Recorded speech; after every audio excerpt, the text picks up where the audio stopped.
Salut les renards, c'est Foxpy, on se retrouve aujourd'hui pour le premier épisode des puzzles classiques difficiles de Coding Game. On va voir Bender, épisode 2. L'énoncé, il est assez simple à comprendre. On va avoir un bâtiment constitué de salles, et dans chaque salle, on va avoir une somme d'argent. Ces salles sont numérotées, donc 0, 1, 2, 3, 4, 5, et à l'extérieur du bâtiment, on va avoir Bender. Celui-ci va rentrer dans une certaine salle, donc ici la salle 0, et il doit parcourir le bâtiment de telle façon qu'il maximise l'argent qu'il récolte. Pour ça, il va y avoir quelques conditions tout de même. Il ne peut pas revenir en arrière et il ne peut pas passer deux fois par la même salle. Donc une fois qu'il est rentré, il doit faire un enchaînement de salles et ensuite sortir du bâtiment. Cependant, il ne peut pas ni revenir en arrière ni passer deux fois par la même salle. Ce qui va nous être donné dans le code ici, ça va être une boucle. Cette boucle va nous donner toutes les informations pour chaque salle. Alors vous voyez, ce sont des chaînes de caractères comme ceci. En premier, il y a le numéro de la salle. En second, il y a l'argent que l'on peut récolter dans cette salle. En troisième, ici, c'est l'une des salles voisines dans laquelle on peut aller depuis la salle 0. Et enfin, en dernier, c'est une autre salle voisine depuis laquelle on peut aller depuis la salle 0. Ce qu'il faut savoir, c'est que les salles où il y a un E ici, donc où leur voisin est représenté par le caractère E, c'est tout simplement que c'est une sortie. Par exemple, ici le 1, il mène vers la salle 3, mais il mène également vers la sortie. Donc ici, ce sera représenté par un E. Dans cet exemple, on nous dit que Bender empoche la somme de 40 $ en passant par les salles 0, 2, 3 et 5. Donc nous, on va avoir tout un jeu de test qui va nous demander à chaque fois, suivant une configuration de bâtiment, de trouver le chemin optimal pour ramasser le plus d'argent possible. Maintenant que l'on sait ça, on va pouvoir passer dans le code. La première chose que je vais faire, c'est de supprimer les commentaires de Coding Game. Je vais ajouter le mien, donc comme d'habitude, instanciation des variables. Ici, on a la variable n qui représente le nombre de salles, donc vous voyez que ça peut aller jusqu'à 10 000, donc il va falloir optimiser notre code. C'est pour ça qu'on va devoir se servir des moyens à notre disposition dans la programmation dynamique, vous allez voir. Donc ici, tout simplement, on a n. Je vais instancier un dictionnaire rooms qui va contenir toutes les salles, et je vais instancier un dictionnaire rooms max money qui indiquera à chaque salle en fait le maximum d'argent que l'on peut gagner depuis cette salle. Maintenant, on récupère les pièces du bâtiment, donc on récupère les pièces qui sont représentées ici par la variable room. Nous, ce que l'on va faire, c'est qu'on va supprimer cette variable room, on ne va pas s'en servir, et à la place, on va déclarer les variables num, money, R1, R2. Num étant le numéro de la salle, money étant l'argent dans cette salle, R1 étant la première salle voisine, R2 étant la seconde salle voisine, et on va faire un split de notre chaîne de caractères sur les espaces. Donc ici, les espaces, là, on va séparer tous les éléments, séparés par un espace, et ils vont chacun aller dans leurs variables respectives. Donc si on prenait cette ligne, le 0 irait dans num, le 17 irait dans money, R1 irait dans R1 et 2 irait dans R2. Ça, c'est bon. Ce que l'on va faire avant de poursuivre, on va créer la classe room qui va nous permettre en fait de connaître nos salles et de savoir tout simplement quels sont leurs voisins et quel est leur argent. Donc on va se servir de la programmation orientée objet. Ici, je définis ma classe room qui va représenter une salle du bâtiment et je vais l'initialiser. Donc je fais appel à la définition de la méthode init et ça va prendre en paramètre self, money, R1 et R2. Donc là, le schéma classique d'instanciation, self.money est égal à money, self.r1 est égal à r1, et self.r2 est égal à r2. Maintenant que ma classe est codée, je vais revenir ici sur ma boucle où on récupérait les pièces du bâtiment, et à la ligne suivante, je vais tout simplement ajouter mes pièces dans mon dictionnaire rooms. Donc ici, rooms de num sera égal à l'instanciation d'un objet room depuis la classe room, et on va mettre int de money, parce que rappelez-vous ici après le split, chaque variable reste tout de même une chaîne de caractères. Enfin, on va mettre R1 et R2. Que contient finalement ce dictionnaire? Eh bien, il va contenir le numéro de toutes les salles du bâtiment, donc 0, 1, 2, 3, 4, 5, 6, 7, 8, 9, 10, 11, 12, 13, 14 dans le cadre de cet exemple, et chaque clé étant le numéro du bâtiment, on va lui associer un objet room qui a été instancié. Cet objet room contient les informations, l'argent contenu dans cette pièce, son premier voisin, son second voisin. Maintenant que ça c'est fait, on va juste ici créer la variable total money, qui sera la variable à envoyer dans le print final pour afficher le résultat, et elle va récupérer ce que renvoie la méthode findMaxMoney, et on sait à chaque fois que Bender démarre depuis la salle 0. Donc on envoie ici en paramètre le 0 dans une chaîne de caractères. Enfin, le print final, total money. À présent, allons coder la méthode findMaxMoney. Donc je vais aller tout en haut, en dessous de ma classe room, et je vais définir ma méthode, donc findMaxMoney, qui va prendre en paramètre le numéro d'une salle. Ok. Au tout début, je vais déclarer en variable globale mes dictionnaires rooms et roomsMaxMoney, comme ça je pourrai les utiliser, les modifier à l'intérieur de ma méthode, et cela les modifiera en dehors de la méthode aussi. Je vais définir total m1 est égal à 0 et total m2 est égal à 0. Donc ça, en fait, dans une salle, à chaque fois, on a au final 2 chemins. Ces chemins-là, quand on les parcourra et qu'ensuite on dépilera la récursion de findMaxMoney, eh bien, on va arriver pour une salle donnée, on va avoir un total d'argent si on parcourt le chemin 1 et un total d'argent si on parcourt le chemin 2. Et ce qu'on fera, c'est qu'on regardera lequel des deux chemins nous permet de gagner le plus d'argent. Donc en fait, pour chaque salle, il y a 2 chemins. Chacun de ces chemins nous permet de gagner un certain montant d'argent. Ce sera stocké dans total M1, total M2. On les compare, on prend le maximum. Et ça nous permettra à chaque fois de trouver le chemin qui permet de gagner le plus d'argent.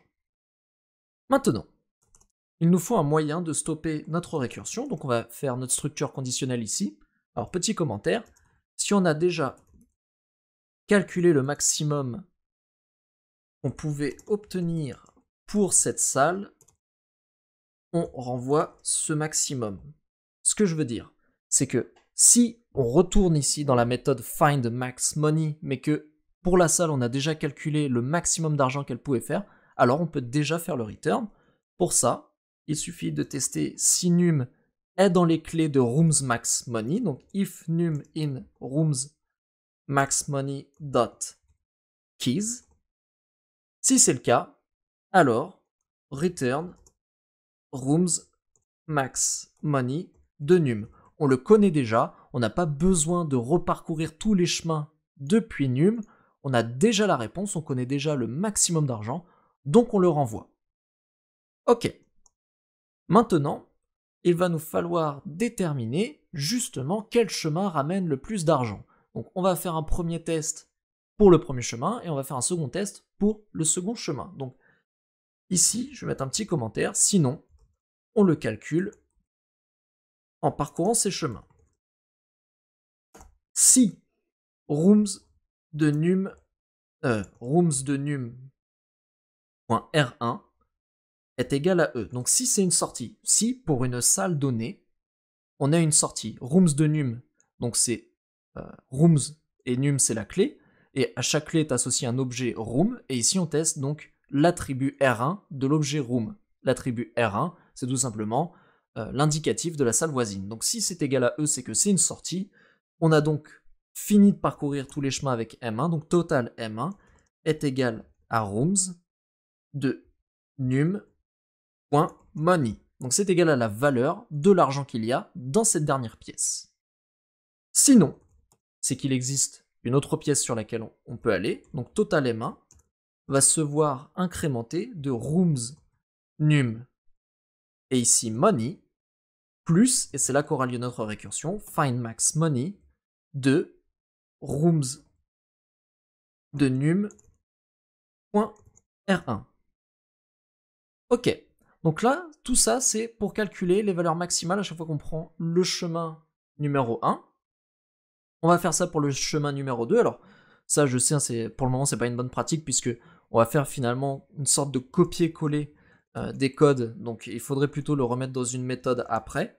Alors if roomsNum de R2 est égal à E, et bien là pareil, sauf que c'est total M2. Total M2 sera égal à rooms de num.money. Sinon, c'est qu'il y a un chemin, un second chemin, et donc total M2 se verra incrémenté de rooms num.money plus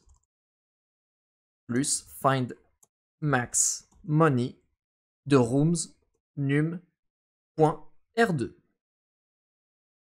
Ok, donc là, on a nos valeurs maximales pour chaque chemin. Maintenant, il nous suffit de savoir quel chemin, à partir d'une salle donnée, nous donne le plus d'argent. Donc pour ça, on va faire appel à la méthode max. Donc on va procéder à une modification à la clé num de rooms max money. Num de rooms max money sera égal à max de total M1, total M2. Et maintenant qu'on a ça, on peut faire un return de rooms max money. Et là, l'algorithme, il est terminé. Donc, quand même, on va voir pour faire une petite explication. Néanmoins, avant la petite explication et grâce à la magie du montage, ici, j'ai juste fait une petite erreur d'inattention. Il faut renvoyer rooms max money de num. En effet, il faut renvoyer la valeur maximale que l'on a obtenue depuis une salle donnée, donc la salle num. Ok. Expliquons comment fonctionne cet algorithme et on va reprendre le test ici, le petit exemple qui nous a été donné par Coding Game. Donc, on nous dit ici n est égal à 6, il y a 6 salles. Rooms, pour le moment, c'est un dictionnaire vide dont les clés seront les numéros des salles et les valeurs associées seront des objets instanciés de la classe room. Rooms max money, les clés seront les numéros des salles et associé, ce sera le max d'argent que l'on peut se faire depuis cette salle, si Bender démarrait depuis cette salle. On récupère les pièces, donc les pièces du bâtiment ici. Donc on fait un split sur l'input. Par exemple, là, à la salle 0, on va avoir num qui sera égal à 0, money qui va être égal à 5, R1 qui va être égal à 2, puisque le premier voisin c'est la salle 2, et R2 qui sera égal à 1, puisque le deuxième voisin c'est la salle 1. Ensuite, dans le dictionnaire rooms, donc là, on met le num, donc ça fera rooms de 0 est égal à l'objet room, qui a pour attribut, donc money est égal à 5, R1 égale 2, et R1 égale 2 et R2 égale 1. Ok. Maintenant, on va sur find max money, on sait que Bender démarre toujours à la salle 0, donc on envoie en paramètre, ici, notre 0 dans une chaîne de caractères. On arrive dans find max money. Ok. On initialise total M1 et total M2, autrement dit on arrive dans cette salle, on arrive ici là sur le 0, et on ne sait pas encore quel sera le maximum d'argent que l'on va gagner quand on partira visiter les chemins du côté de la salle 2, et quel sera le maximum d'argent que l'on va gagner quand on partira visiter les chemins depuis la salle 1. Donc pour le moment, ça c'est à 0. Si on a déjà calculé le maximum qu'on pouvait obtenir pour cette salle, on renvoie ce maximum. Alors là, c'est pas le cas. Pour le moment, on n'a rien calculé, donc ce if, on ne rentre pas dedans. Et maintenant, on regarde si on peut parcourir les chemins. Donc, if rooms de num R1 égale E. Ce n'est pas le cas, c'est égal à 2. Donc, nous, on va aller dans le else, ici, et on va associer ici rooms de num.money. Donc, à l'heure actuelle, c'est le 5. Parce qu'en effet, rooms de 0 est associé à 5 $. Et on va lui ajouter la valeur maximum que l'on va trouver à partir de la salle R1. La salle R1, c'est 2. Donc, tac. On remonte en haut sur la définition de la méthode et on est dans R1 maintenant. R1, tac, total M1 égale 0, total M2 égale 0. R1, on ne l'a pas encore rencontré, enfin la salle 2, on ne l'a pas encore rencontré, donc on passe. Et là, on arrive ici. La salle 2, elle a un R1 qui est égal à 4, donc on va aller ici. Et hop, on remonte, on est sur le 4. Très bien. Là, on arrive ici, donc la salle 4, on l'a toujours pas explorée, donc on la laisse tranquille, on rentre pas dans la structure conditionnelle, et maintenant on arrive ici sur rooms de num.r1 égale E, et là effectivement c'est le cas. Vous voyez que cette salle 4, R1 c'est une sortie, R2 c'est une sortie. Donc on va faire total M1 est égal à rooms de num.money, donc rooms de 4.money, donc sera égal à 10 $. Ok, ces structures-là sont faites, on passe à la suivante, est-ce que R2 est égal à E? Eh bien oui.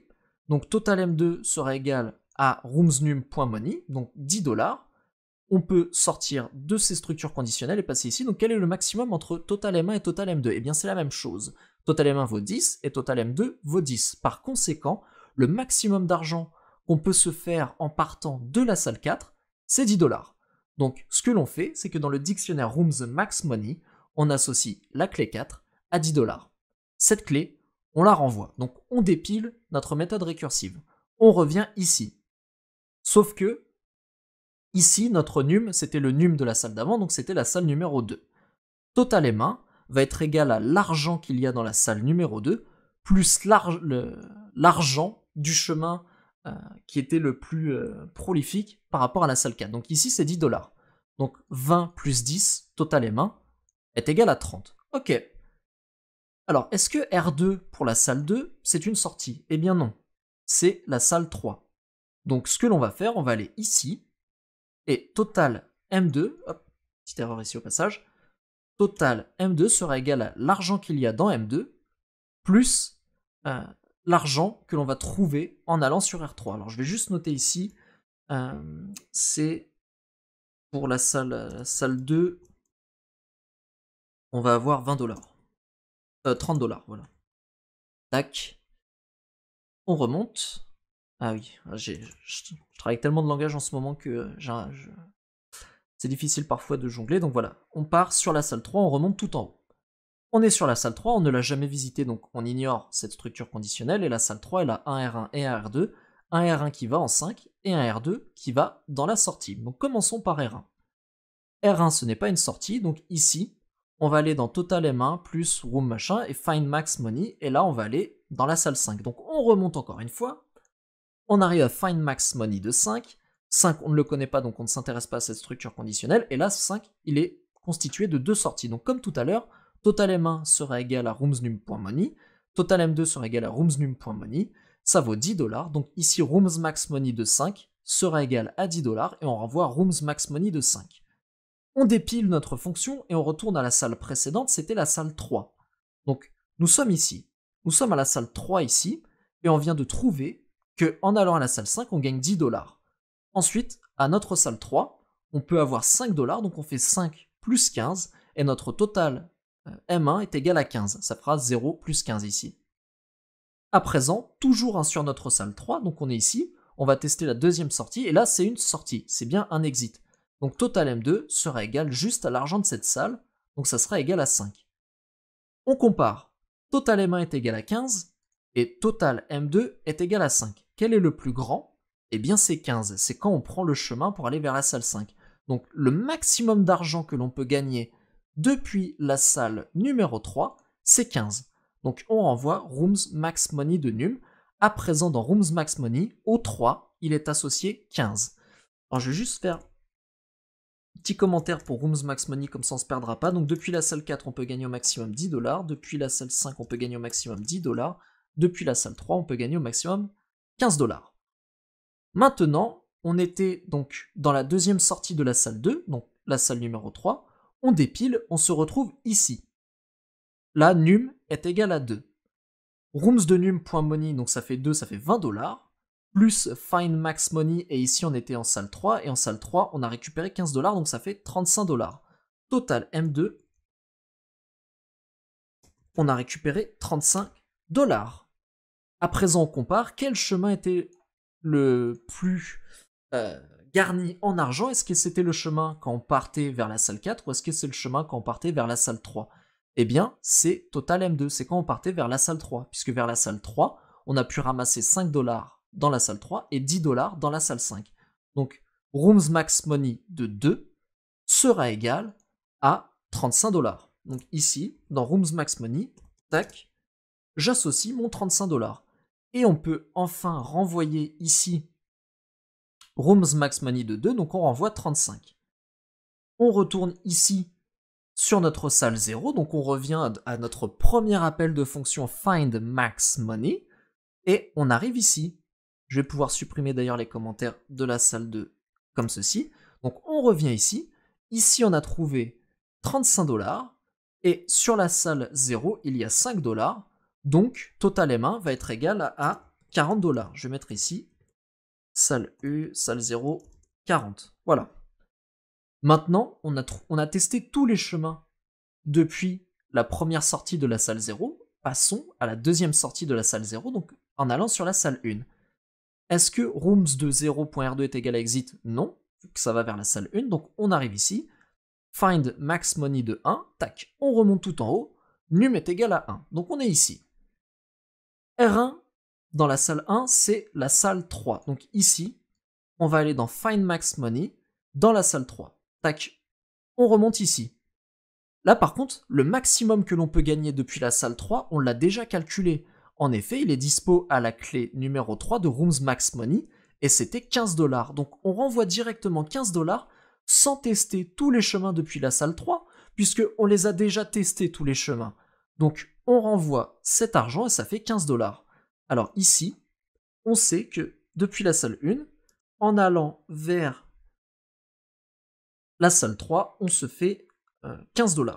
Donc tac, 15$.